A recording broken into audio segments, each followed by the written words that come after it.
Well, I genuinely cannot believe I'm saying this, but as it turns out, I've just bought myself a Rolex Submariner.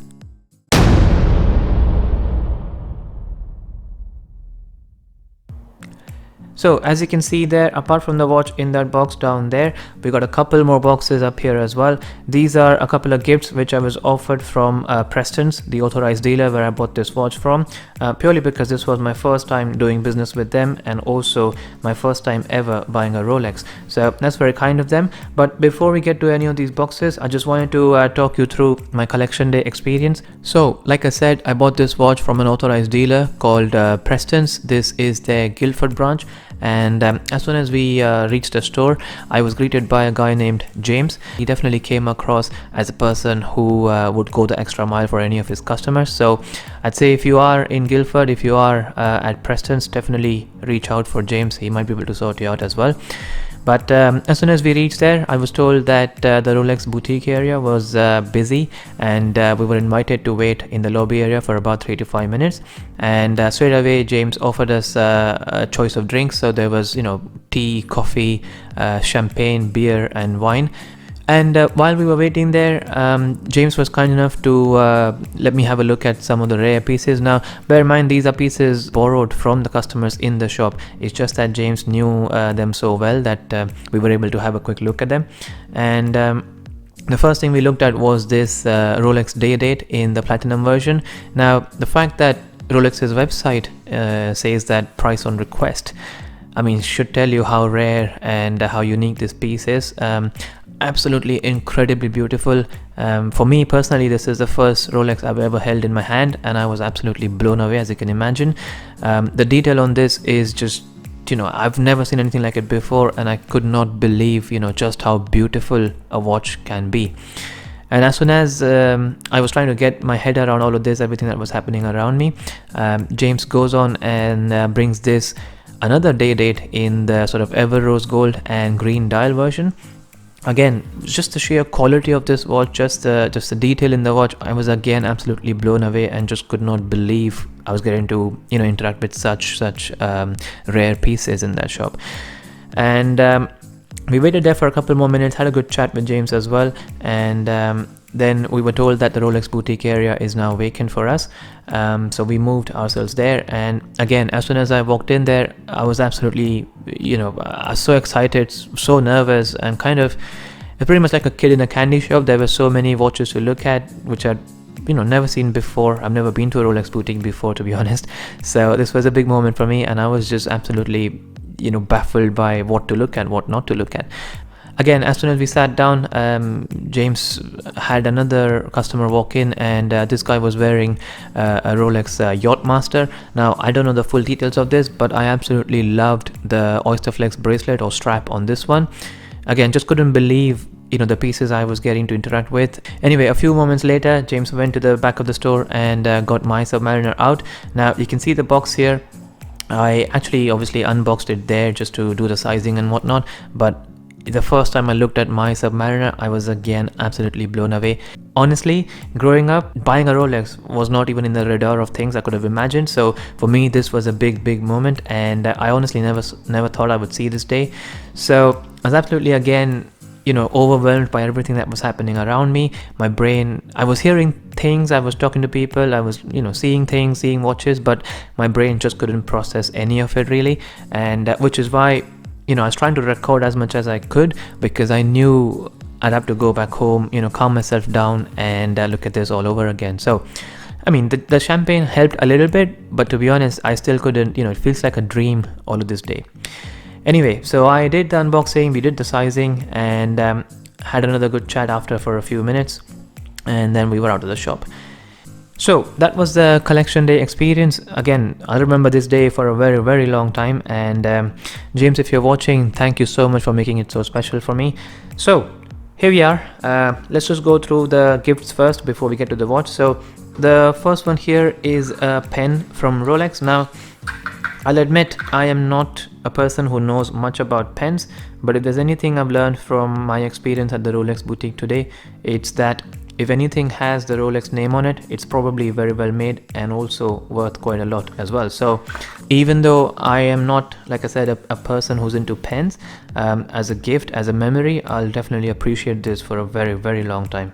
And with that, I'm going to put it to the side and look at this next one. So this is again a gift, like I said, and this is actually a personal diary which has the Rolex branding over it. So let me just do that. And so as you can see there, it's the Rolex's trademarked color, the green, and just the quality of it is very, very good as well. Again, you know, being in IT, I generally don't use pen and paper, but just given the fact that this now says Rolex, call me a brand snob, but I might actually start using these things for some of the important stuff. Anyway, getting to the main event now. This is the watch itself. Now it says Oyster M and some model number there. Again, I'm not sure what this stands for, so I'm just going to leave it there. Oops, almost dropped something. So that's the receipt. Like I said, I bought this from Preston's, and it just has all the details of their branch and exactly how much I paid. So nothing special there. I'm just going to leave that aside. Coming to this box here, on the outside you obviously have that Rolex 5-pointed crown, the logo embossed on the box itself. It's a very sort of basic cardboard box, I'd say. Not much going on there. So let's just lift that and then see what's inside of it. So at the top you get this sort of, you know, single sheet of foam just for protection, I suppose. And then as soon as you pull this flap down, you have the full Rolex branding here with the Rolex logo and obviously the 5-pointed crown again. That's just printed on that piece of cardboard. But then if I remove this guy here, first of all, I absolutely love the color combination here. So the green with the gold looks so classy. You know, I think this is a combination which you see in many of the Rolex watches as well, but I personally absolutely love the fact that this is an applied logo.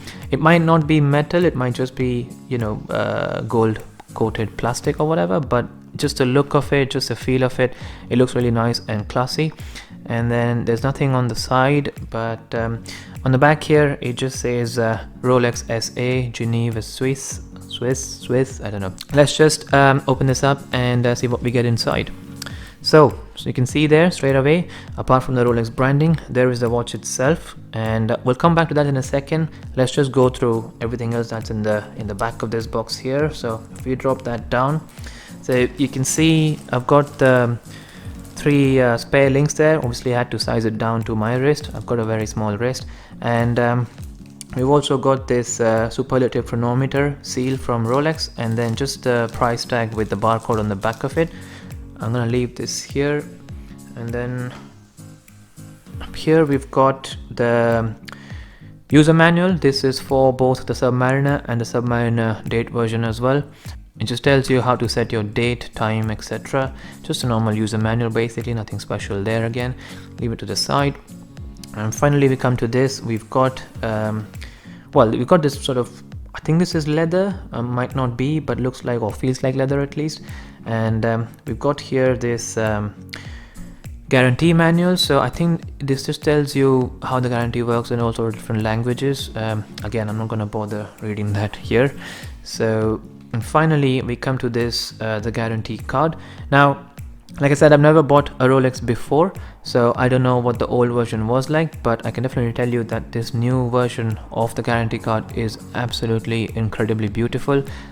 Just the color combination, just the way it is finished. It's got this gold edging all over the card, so you can see it's on all the 4 sides.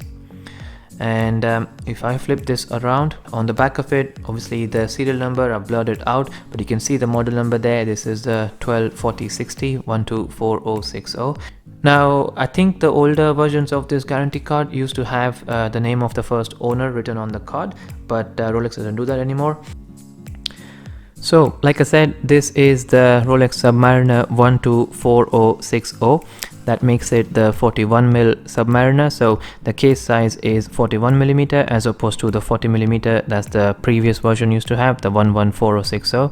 And as you can hopefully see there, the lugs on this are much more tapered than the 114060, which means the bracelet on this one is now 21mm wide as opposed to 20mm.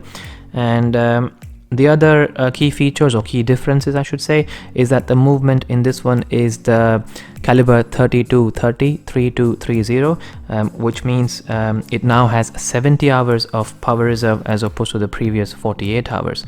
So let me just take the watch off this cushion and I can tell you a little bit more. I mean, the one thing I've learned very quickly after having this watch for barely a few hours is that this watch is an absolute fingerprint magnet, and I suppose that is probably why every YouTube video I've seen about this, you know, the people are wearing microfiber gloves or Rolex gloves to be precise. Anyway, just talking you through some of the key features. Obviously this is the no date version, and I absolutely personally love the simplicity and the symmetricity of this watch.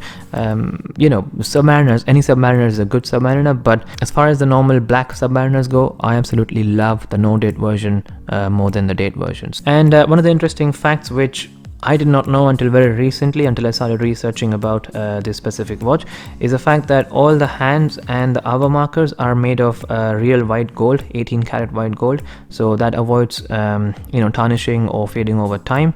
And it's got a 120 click on the bezel as opposed to the 60 clicks on my Black Bay Bronze. So let's just hear that now. I'm gonna shut up for a second so you can hear the sound of this.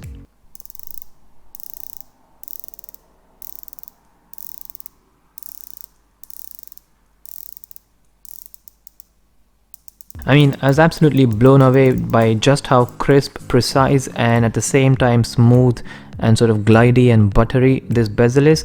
Absolutely love it. And obviously that bezel there is entirely ceramic, so hopefully it should stay as it is for longer compared to my aluminum bezel on the Black Bay Bronze. And so as far as first impressions go, I am absolutely over the moon with this watch. Like I said, I couldn't even believe that I was actually getting to buy this watch. And actually, before I wrap this video up, let me actually show it to you on my wrist. So that's how it looks on my wrist, and just for reference, my wrist is 6¼ inches. I will write that down, and so hopefully that gives you a good idea of how this watch fits. And just looking at the height as well, like I said, this is a very sleek watch, and especially compared to my Black Bay Bronze. So that wraps up this video. Just wanted to share my collection day experience, obviously unbox the watch and give you my first impressions. Like I said, I'm absolutely blown away by just how well made this watch is, and the fact that I'm able to own one of these things. And to be honest, even after having this for a few hours, every time I look at it, I just cannot believe it. Feels like a dream. I just still cannot believe I actually own this watch. So it is a special piece, and something that will stay in the collection forever. And I'm sure if you made it this far in the video, you guys have a lot of questions going through your mind on the lines of, you know, how long did I have to wait for this watch? You know, did I have any other Rolex purchase history? How did I end up getting this watch with no purchase history? So all of these questions will be answered in future videos, but for now I'm just going to enjoy getting to know this watch for the next few days. So there will definitely be more videos, just you know, documenting my journey as I always do with my watches. And if you found this video useful, if you enjoyed this sort of thing, please hit that like button and consider subscribing for plenty more videos to come. Thank you so much for watching. I will see you on the next one. Take care.